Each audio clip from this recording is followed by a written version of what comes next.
Greetings, Internet. I'm John Bailey, the Popcorn Junkie, and, well, the Oscars happened.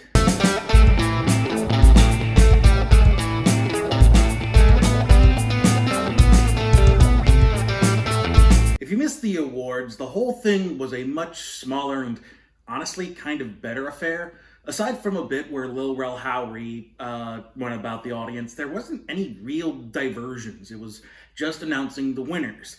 They didn't even have performances from the original song nominees. Honestly, it was just kind of nice to go through it all without this terribly corporate-approved comedy bits in between, dragging it down. And Questlove from The Roots also DJ'd the night instead of having an orchestra. And I actually kind of dug it.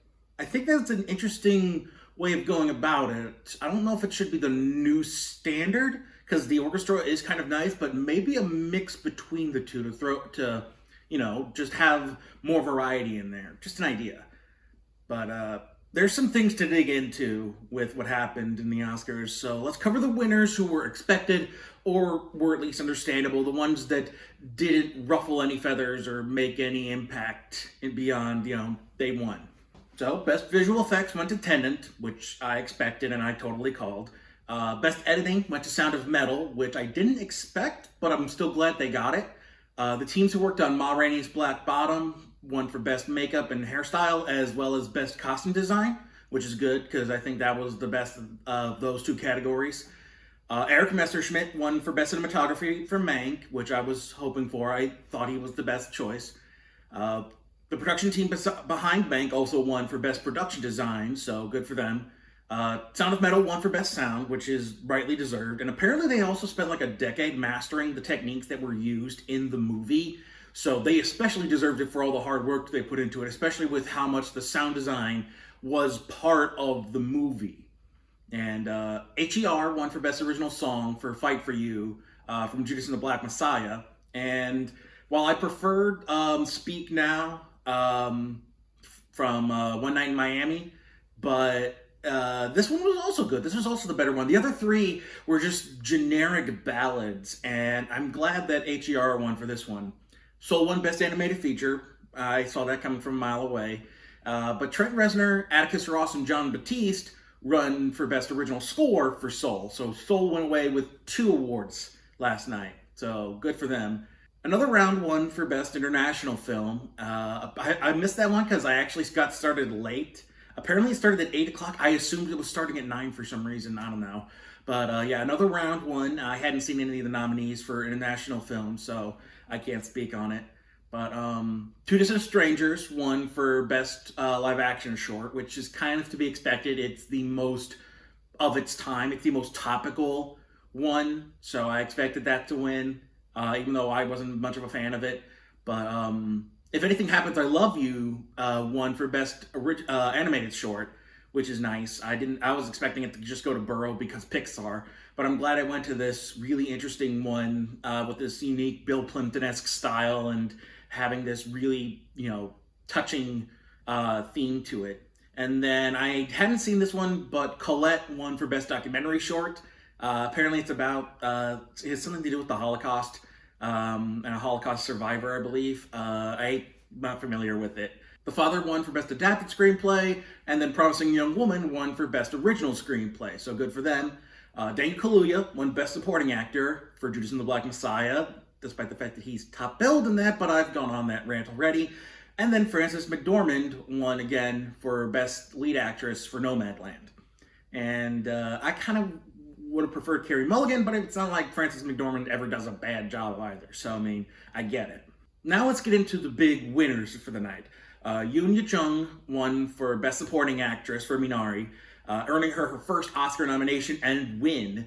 For those who are unaware, Yoon is a powerhouse in Korean cinema, and she's been in the industry over there since 1966, and was actually starting to win awards in 1969.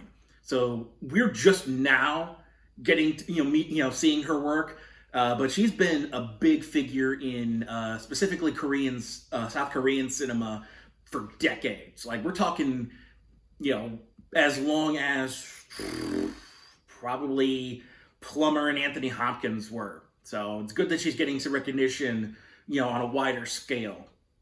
I have to check out some of her other stuff, but yeah, this is also an interesting one because this is the first Asian actress to win Best Supporting Actress since Miyoshi Umeki won for Sayonara in 1957.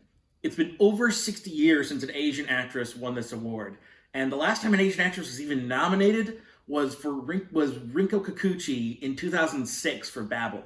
So good for Yoon Yoo-jung, and yeah, she is absolutely phenomenal in Minari. Can't recommend that movie enough. Continuing with the trend of wins for Asians within the industry, we've got Chloe Zhao winning the big ones for the night. She won Best Director and is the second woman to win the award in all the years of the awards, and also the first non-white woman. The last one to win it was Catherine Bigelow for The Hurt Locker. And like so many directors often do, she went on to win again for the Best Picture. Sometimes they will split Best Picture and Best Director. I remember really infamously they gave Ang Lee Best Director for Brokeback Mountain, but then gave Best Picture to Crash. Oof. Yeah, we're going to get back to the Academy's bad decisions later on. But yeah, they didn't do that this time. So Nomadland won for Best Picture, with Zhao winning for Best Director. And while I personally preferred Minari, I thought that was the better movie. I'm glad that Zhao won, because I think she still did a fantastic job. And that they didn't split the award between two movies, and they let her go away with both director and picture for the night. So congratulations to Chloe Zhao, well earned on her part. This isn't a major issue, but for Best Documentary, My Octopus Teacher won. And I feel like that's the Academy saying, we only know this one because it was popular on Netflix when it first came out.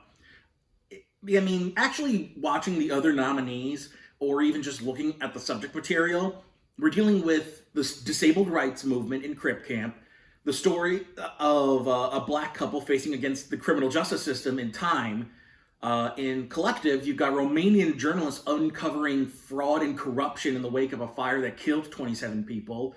And then in The Mole Agent, you've got a story about loneliness and isolation for seniors in Chile. So, I mean, you've got these four really in-depth, interesting topics being covered. And the Academy said, we're going to give it to the proto-hentai movie. Like, that's the thing, is the filmmakers then came up and talked about how they got to work on this inspirational story to tell and how important it is for filmmaking and how filmmaking is important. But they made a movie about a South African dude waxing pretentiously over an octopus. That all just screams to me that the Academy wasn't paying any real attention to the nominees, and that they were more concerned with, this is getting name recognition. I recognize this name. I'm going to give it to that and not watch the other nominees. But we're going to put a little pin in that one, in that notion for later. But now we come to the main controversy. You see, I, like most people, was assuming that Chadwick Boseman would win for Best Actor in a Leading Role. The Academy would award Boseman posthumously the same way they did Heath Ledger and several others before them. I personally found Boseman's performance the best of the nominees. I think Riz Ahmed does a close second, and even Hopkins didn't give a bad performance either. He gave a very solid performance in The Father. But the ceremony, on top of that, the ceremony itself seemed dead set on Chadwick winning the award. Because he was the final honoree during the In Memoriam segment, and they ran that at 2x speed for some reason, which felt really weird. And the attendees were given NFTs of Chadwick's face in gold, which itself is a whole other can of worms we're going to get into. And then, on top of that, they break with tradition and end the ceremony by giving away Best Actor instead of ending on Best Picture, which says to me all signs were pointing to Chadwick winning Best Actor. Best Actor went to Anthony Hopkins. So here's the thing. Anthony Hopkins is not a bad actor. This is not about him not deserving to win for his performance in The Father, because that wasn't a bad performance. It was a good performance on his part. The problem is between the Academy and Disney, who own ABC, the precedent set by Heath Ledger, all of this led people to believe that Chadwick was going to win. I mean, there was even rumors that the whole reason Daniel Kaluuya and Lakeith Stanfield had to share Best Supporting Actor nominees was because it was guaranteed for Chadwick. And I personally felt Chadwick gave the best performance of the nominees. I thought he was phenomenal in Ma Rainey's Black Bottom. So the exploitation of Chadwick's death and then the unwillingness of the Academy to award him when the time came, and then for all of the pomp and circumstance to lead up to the expected victory only for them to give it to someone else, is a really piece of shit move. And as much as they're probably going to proclaim that we had no idea, we weren't talking to each other, and we weren't aware of all of this, that says more that you're terrible at your job, because this is worse than the whole La La Land Moonlight thing, because you centered the whole ceremony around something happening that the other party knew wasn't going to happen, and then you let it, and nobody stepped in to say, this is a bad idea. Where is the communication between you two if this is how you're going? Because if you had just gone through the order, paid no attention, no NFTs, no switching around the orders, no big to-dos about it being Chadwick's night, for his big send-off from the industry, nobody would have said anything. People would have said, well, it sucks that they didn't give it to Chadwick, but at least they didn't make a big deal out of it. No, ABC made a big deal out of the whole Best Actor category, and it went to Anthony Hopkins. Here's the thing. If Riz Ahmed won, he would have been the second actor of Middle Eastern descent to win after Rami Malek won for Bohemian Rhapsody. If Steven Yeun had won, he would have been the first Asian American actor to win the award. And the exploitation of Boseman is still a shit move no matter what. But there wouldn't be as much outrage if at least there was some other, noteworthy, acknowledgement of an underrepresented group by the Academy. An actor of Middle Eastern descent won. An Asian actor won. That at least says, oh, hey, we're awarding this underrepresented group. And of course, immediately after it happened, people are trying to, in the industry, specifically the press, are trying to sell it as, oh, Anthony Hopkins is the oldest person to win Best Actor.